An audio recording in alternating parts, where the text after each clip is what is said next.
What we're looking at today is, this is on page 20 of your unit handout, this is 10.2. We're looking at products and quotients of functions. And before we get started, there's an issue here that we have to deal with, which is that clearly you need to know what sum means and what difference means and what product means and what quotient means. And we've already discussed the idea that the sum is something in which order is unimportant. Doesn't matter, doesn't change the result. Whereas a difference, order does matter. The same thing can be said of multiplication and division. That if you just pull two numbers out of thin air and you multiply them, the order in which you multiply them doesn't change the result. However, generally speaking, when you divide two numbers, the order that you divide them in does change the result. I say generally speaking because we can find numbers where that might not be true. It might be true that 1 divided by the other is the same as the other divided by the 1. 8 and 8, right? But that's not what we're talking about. We're talking about in general. So order is important in differences and quotients, but not in sums and products. But there's another issue here, and that's that a sum of two things is always defined. I want to be careful here. The sum of two things is always defined if they both exist, right? I'm not meaning to imply that the sum of two functions is always any real number. It isn't. That's not the domain. I'm just saying if two things exist, you can always add them. If two things exist, you can always subtract them, always. If they are there, you can go one minus the other. And the same with a product. You can always multiply two things if they exist. But you cannot always divide two things.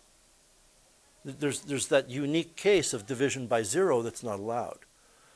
And that's going to become important when we talk about domains of quotients. A domain of a quotient cannot include any value of x that makes a denominator 0. Even though that value of x might be in a common domain, it might just be that exclusion that we need to have.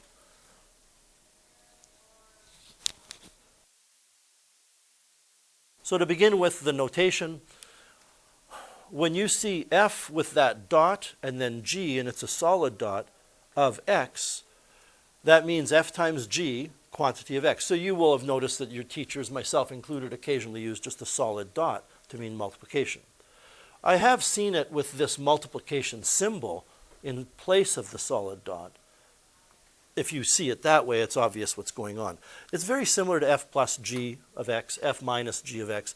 F times g of x is f of x times g of x. I'm just pointing out here, and this isn't in your notes, that order is not relevant, correct? Okay. But before we go on, I want you to take care when you use this notation because these two things are different. We'll learn what this empty dot means on Monday. So you can't just be sloppy and just put kind of a little circle there, half filled in. You either fill it in or it's not filled in at all. So be very careful about that. I think it's pretty obvious when you see it in print, the difference between the two, but if your eyesight is not that great, make sure you take a good look at it. A quotient can be written as f over g, quantity of x, and obviously it means f of x over g of x. And I hope you understand that these two things are not equal to each other. Okay. Just like when you divide two numbers, if you flip that fraction over and divide them in a different order, you get a different result. The same would be true for dividing functions. One is f of x over g of x, one is g of x over f of x. So what is the domain rule?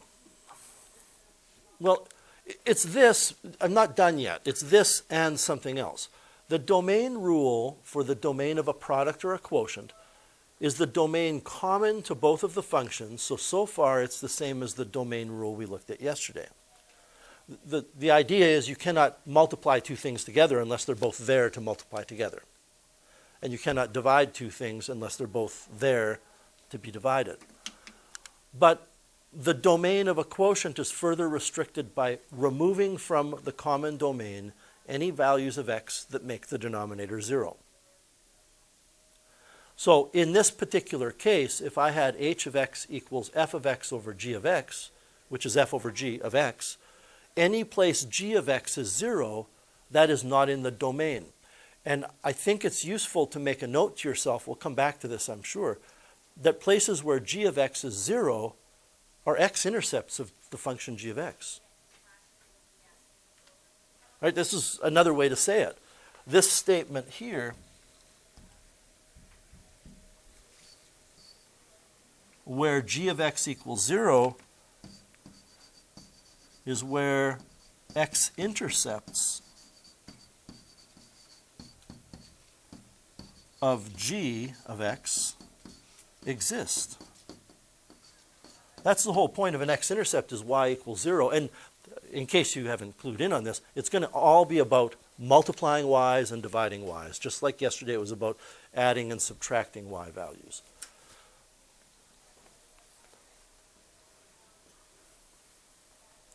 I mean, I could also say you're excluding values in terms of x where y on g of x is 0, because g of x is y.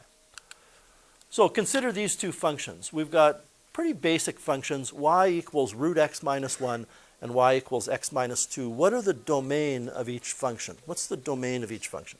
So for f of x, we know that x minus 1 must be greater than or equal to 0. That is the domain of that function. If we were to graph that, I mean, I can show it to you. If we were to graph this function,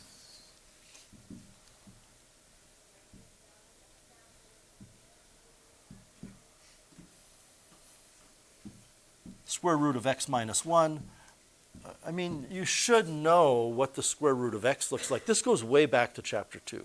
The square root of x, if my nose is the origin, is kind of half of a horizontal parabola that goes like this. It's not the bottom half as well. It looks like this. So the root of x minus 1 should be that function shifted 1 to the right. And you can see it is. It starts at, if we zoomed in on that, and I'm not going to bother, but it starts right on the x-axis at x equals 1, and it curves up. So what's my point here? My point is we didn't need to look at the graph, because if you solve this inequality, this is what you get for the domain. You could have looked at the graph and reasoned out what the domain is, or you could have looked at the equation of the function and reasoned out what the domain is. When you look at g of x, I mean, I think everybody should know that the domain of g of x is any real number, not by thinking about what you're allowed to put in for x, but just by saying x minus 2 equals y is a linear function, continues in both directions horizontally. I'm not saying it's a horizontal line. I'm saying that when you look horizontally, it continues to move to the right and to the left. And only because I'm going to need this in my calculator in a few minutes to show you something, I'm also going to put in the second function. X minus 2, yeah. And you can see it, and it's a line that continues in both directions. All right. Because some people might benefit from this,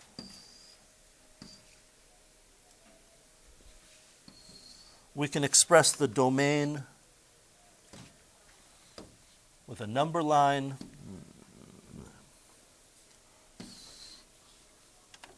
That when we say x is any real number for this function, this is what we're talking about.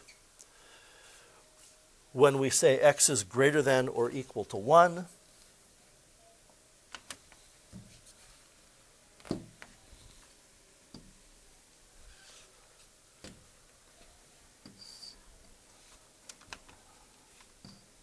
this is what we're talking about. Capiche?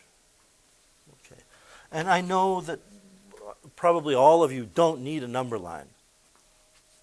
But as things get more tricky, I want to reinforce the idea that a number line is very helpful. All right. So what is the equation of each of these functions? And also, what's the domain of each of these functions using the domain rule? Well, if h of x is f of x times g of x, and I just want to write that down, And it's really, I don't know who was the brainchild who came up with the idea of let's always use x for a variable when x looks like a multiplication sign in mathematics. It would be an interesting world if all of a sudden you woke up and for the past hundreds of years we used a and b for x and y, right? Because none of those look like a multiplication sign. But it is what it is. And the reason I mention that is I very rarely write a multiplication sign. When it's in print, you can tell the difference. It looks different with a particular font. Written, it doesn't. All this means is h of x is equal to the function f of x multiplied by the function g of x. And that's it. As far as I'm concerned, that's it. I don't know what's to be gained. I really don't know what we would gain by taking this thing and multiplying it through there. If we did, we could write h of x equals x root x minus 1 minus 2 root x minus 1. You can't multiply the x and the 2 into the radical. You can if you square it, but that's not important.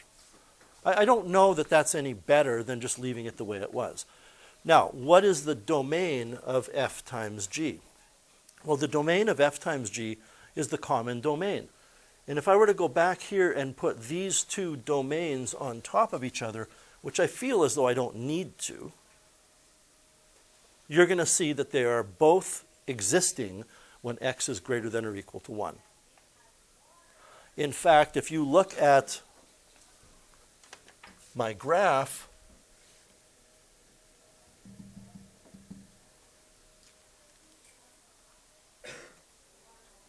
they both exist as soon as you hit x equals 1, and then they both exist after that, but they don't both exist to the left of negative 1. You get my point here? Whether we use a number line, whether you just process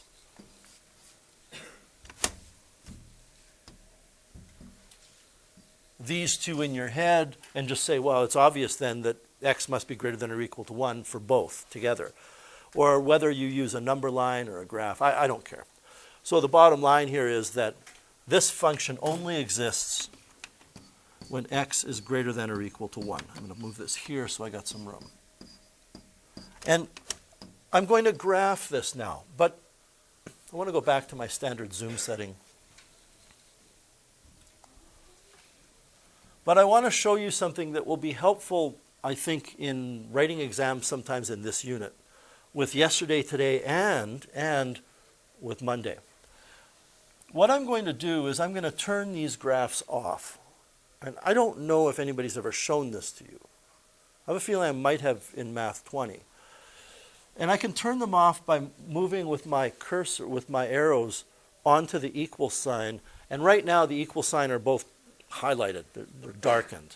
If I hit enter, it's no longer highlighted. And when I graph it, it will no longer graph that first function. Okay? And I'm going to do the same with the second function. And you might wonder, well, why are you doing this? It's because when I multiply two functions together, or divide, or add, or subtract, or whatever, I don't have to do it on paper. I can put them in here, and then for y3, I can enter y1 times y2.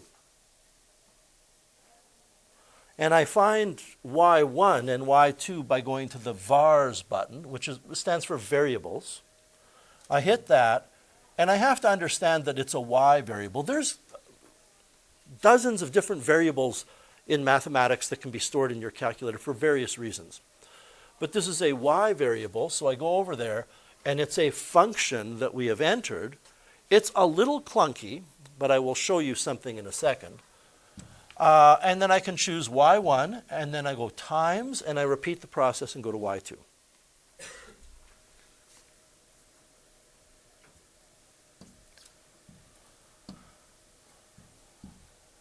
And now when I see I've entered something, so it's highlighted that equals. It's saying, why would you enter it if you don't want to see the graph? That's the default. So now when I graph, I get that picture. And you're not interested, and you don't have to know what this looks like unless you want to start adding or multiplying or whatever the y coordinates. I'm just going to zoom in a bit so that you can see it a little better.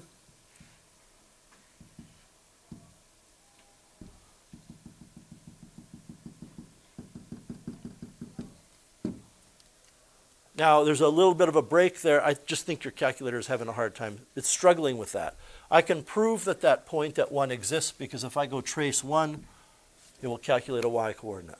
If I go trace 1.02, it will calculate a y coordinate. The graph exists there. Okay. Let's take a look at the next one, f over g. Well, k of x will simply be f of x over g of x.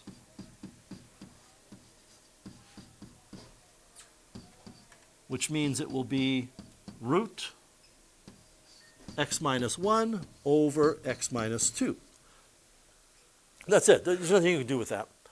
Now, the common domain is that, right? Are you with me on this, Noah? Why? Go ahead. Wouldn't it be just greater than 2? Because if you put 1 in that, it will turn. It cannot equal 2. We're getting there, yes. And that's why I said the common domain is this, but that's not the domain of the quotient, because I said to you a little earlier, the domain of the quotient is the common domain with the further restriction or exclusion of any value of x that makes g of x, the thing you're dividing by is g of x, 0. So when we look at this, we have to exclude 2. X cannot be equal to 2. Is that what you were struggling with in your head there? Okay, so I wasn't done, I guess, basically. What does this look like? Well, this is the nice thing about this feature, is I can just go y1 divided by y2, right? And it will just recalculate all the points. I'm going to go zoom 6 again because we can worry about zooming in a bit. Here's what it looks like in terms of, I can do it this way. Here's what it looks like. It's a it's a mixture of a rational function and a radical function. It's got all kinds of weird stuff going on. By the way, there is a factor in the numerator of x minus 1 to the half, which means there's an x-intercept of 1, and there is.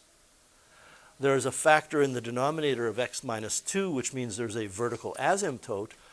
And if it weren't for that square root thing, we would be looking at something. Actually, if it weren't for the square root thing, well, this graph would continue in some other fashion to the left. I don't want to draw it in there because it's not that function. But there is a vertical asymptote, which we've learned about by looking in the denominator. Our domain rule works. When we talk now about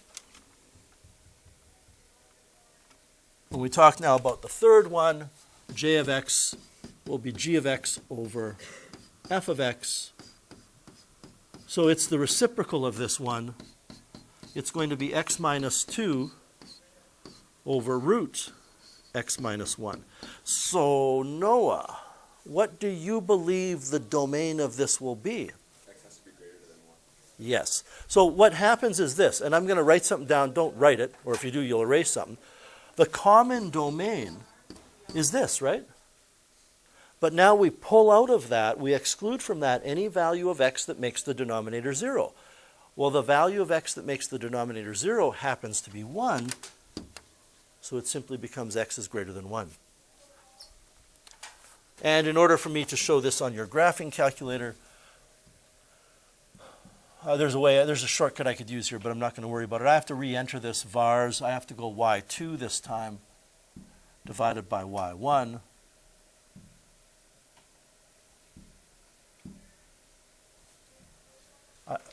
And this is a very curious graph. What's happening here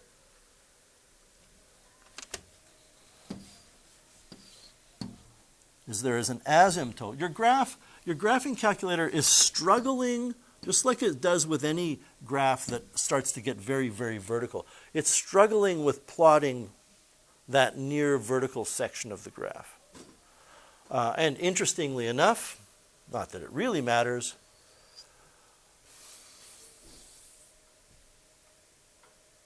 no, not going to go there. I was going to talk about the possibility of a horizontal asymptote. We don't need to. Are we okay with that? Okay. Just briefly, very briefly, if you put your calculator in the math print mode, which I think most of you, put up your hand if you use your calculator in that mode. You have access to hidden menus using the alpha key. If I go alpha and I hit the window key, there's my log base function, by the way. I don't have to poke around in the math menu. If I go to the zoom, I get matrices, which you don't care about. But if I go here, there's all my y's. Alpha trace will give you immediate access to y1, y2, y3, y4. So if I'm in here and I want to enter, and you have to quit out of here. If I'm in here and I want to enter y2 plus y1, I can just go alpha and proceed that way. Your fraction, there's other stuff here. Alpha y gives me fractional work. Alpha window gives me absolute value. So this is matrices, don't worry about it. I don't think alpha table is anything. Okay. All right, let's move on. Consider these functions. F of x equals x squared minus 4 and g of x equals root 4x plus 5. Determine the domain of each. So we're not even interested here in finding the function. We know how to do that. If you want to graph them, you know how to do that. We're talking about the domain. The domain of this function is any real number. I feel as though I shouldn't have to draw a number line to indicate what that means. Okay?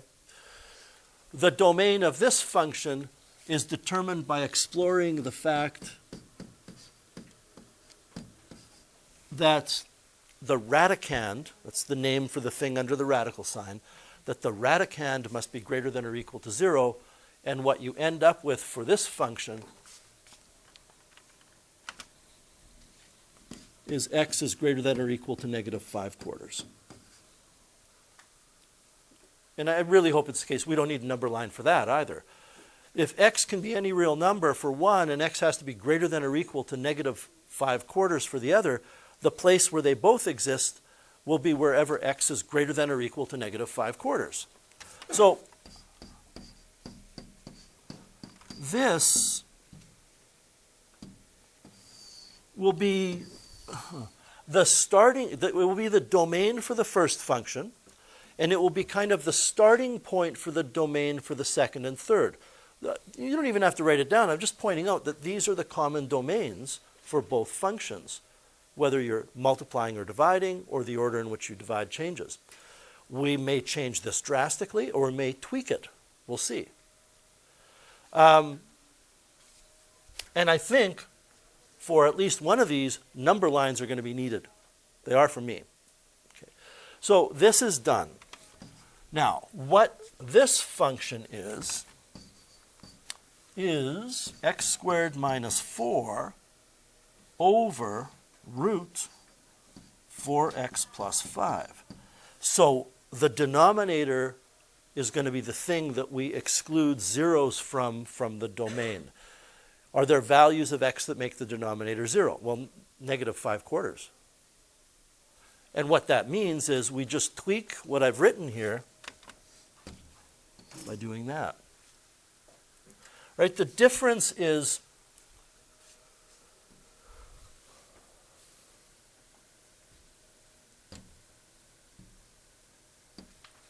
that this is the domain of f of x, and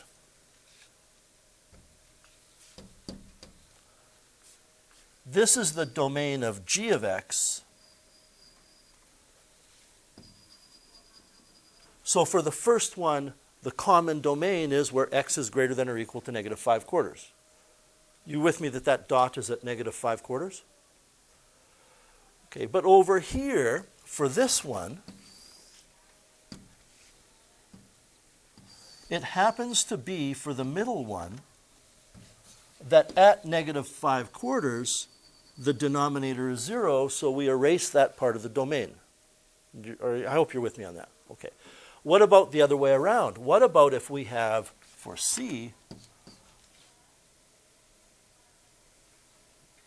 root 4x plus 5 over x squared minus 4. I don't think I need to write x squared minus 4 as x plus 2, x minus 2. You know that the two non-permissible values for that are 2 and negative 2. My always cautionary note is on a written response. It may be obvious that that's what they are, but you should factor it and demonstrate why the non-permissible values are what they are. So this time what we do is we take the common domain,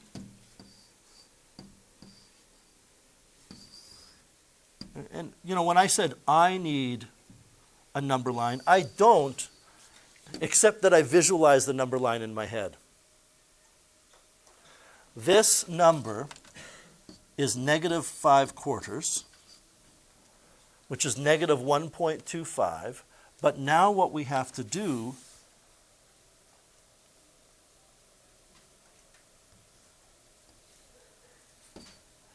is exclude negative 2 and exclude positive 2. My scale is way out here.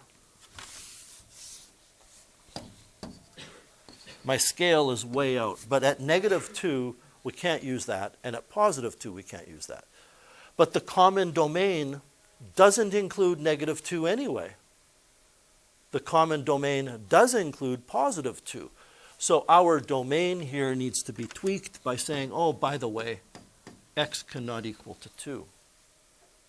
Because 2 is inside of that common domain. We don't need to say x cannot be equal to negative 2 because we've already excluded it, because it's not in the common domain. And, you know, because there's a square root and a quadratic, it would be interesting to see what these things look like. And if you have time today, you can do so. I'm not going to worry about it. Final set of examples. We're given two functions graphically. We're given y equals f of x and y equals g of x. I mentioned this yesterday. I'll mention it again. Do not attempt to solve any of these problems when you're given graphs by finding the equations of the graphs.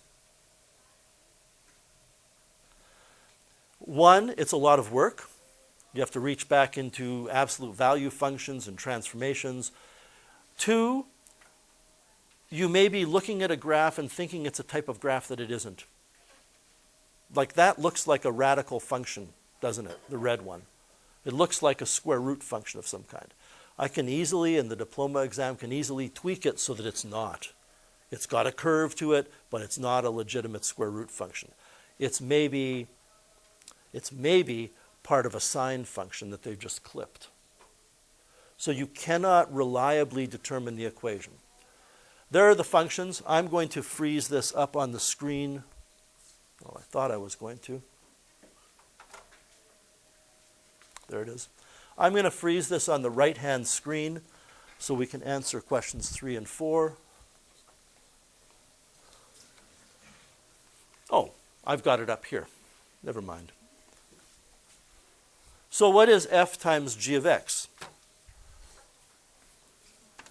in terms of domain? Do you see the number line is there? I mean, if I take,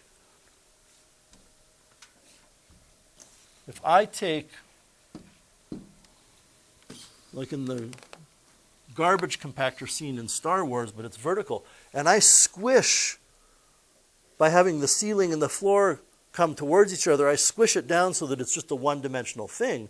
We're talking about a line demonstrating where one function exists, x, y, and where the other one does. And the domain of the red function is x is greater than or equal to negative 4, and the domain of the bluish function is x is any real number. So I think it's obvious that the common domain is x is greater than or equal to negative 4. Yes? What about f over g? Well, again, we start with this. And this may need a minor tweaking or a major tweaking. We'll see, but that's kind of where we start. And then we exclude where g of x equals 0, because we're dividing by g of x cannot equal 0. So where is g of x 0? G of x is 0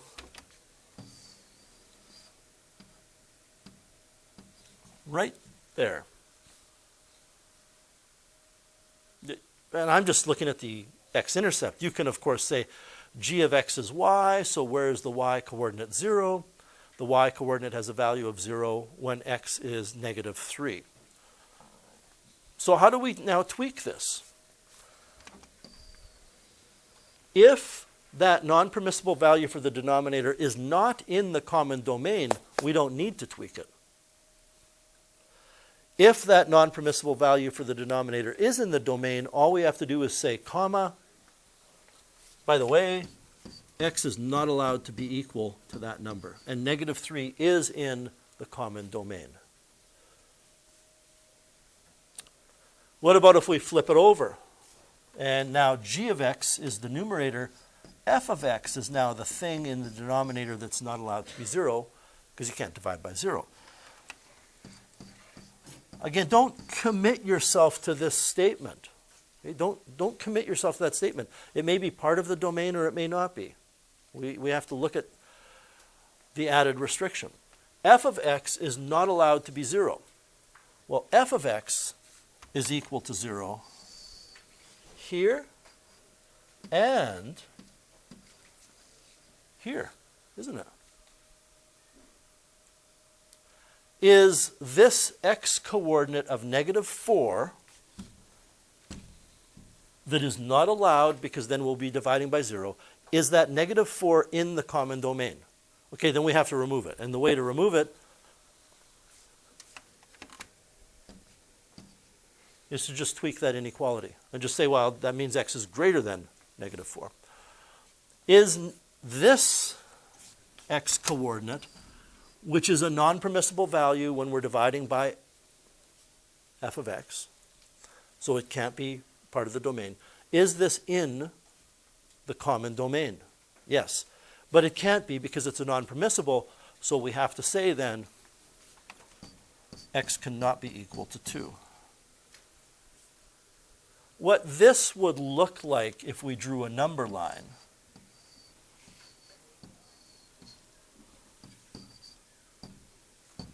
is that. And I don't unfortunately teach Math 10 very much anymore, but when I did, I like this number line thing. When you start talking about domain, it's a good way to take that two-dimensional graph and just talk about what's happening this way. It's a very useful thing to get you to understand. Over here, what this would look like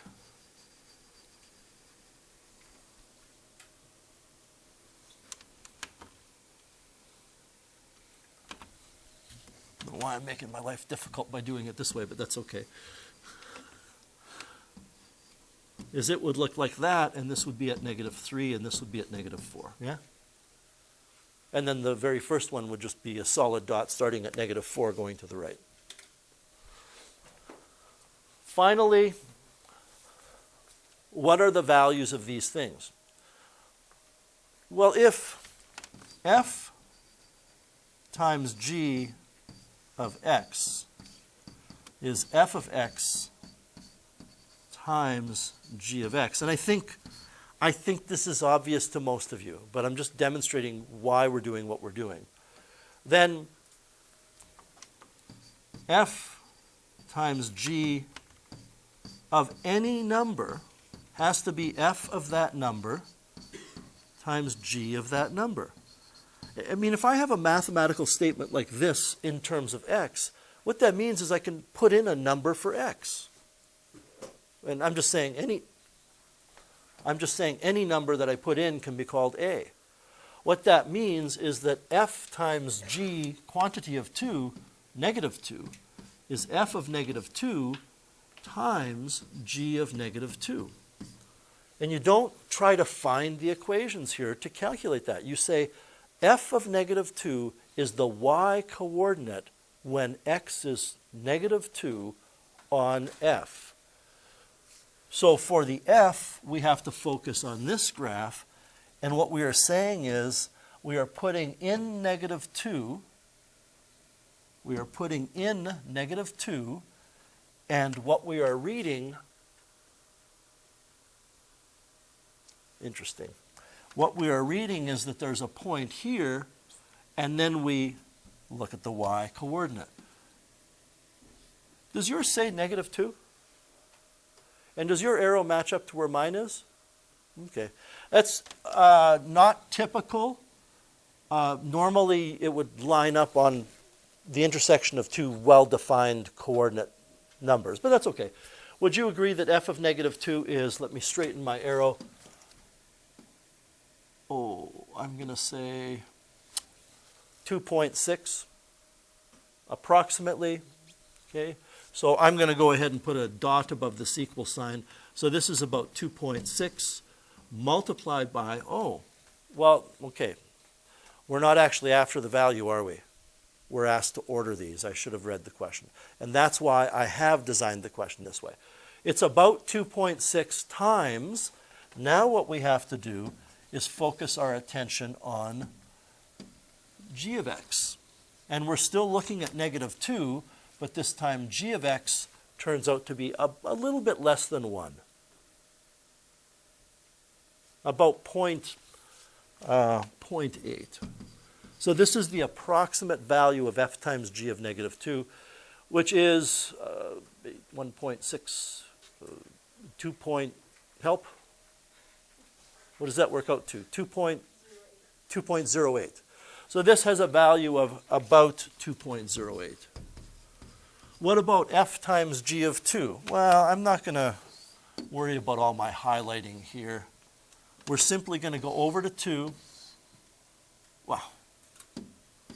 F times g of 2 will be 0, won't it? When I look at f of 2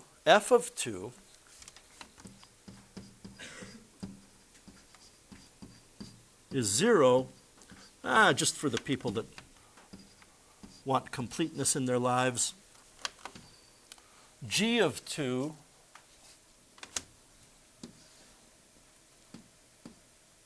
is 3. 0 times 3 is 0. I'm just curious. Look at the third part, which is f of negative 4, or f of positive 4. How many of you see immediately that that will be a negative answer? Because f of 4 is a positive, I think. No, other way around. F of 4 is negative, g of 4 is positive. I don't really think we need to put the numbers in, but we certainly can.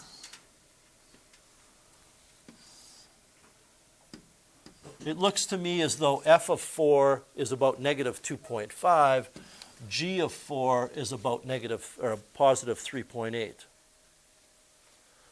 So negative 2.5 times 3.8.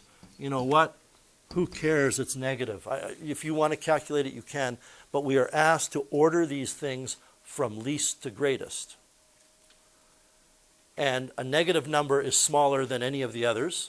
So the answer to the question is going to start with 3, then 0, and then 2.08. See, I hate these questions. You find yourself doing that sometimes? Then 0, which is 2, and then 2.08, which is 1.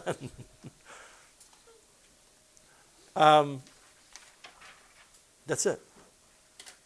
It's about y coordinates and the domain restriction now including the denominator cannot equal to 0.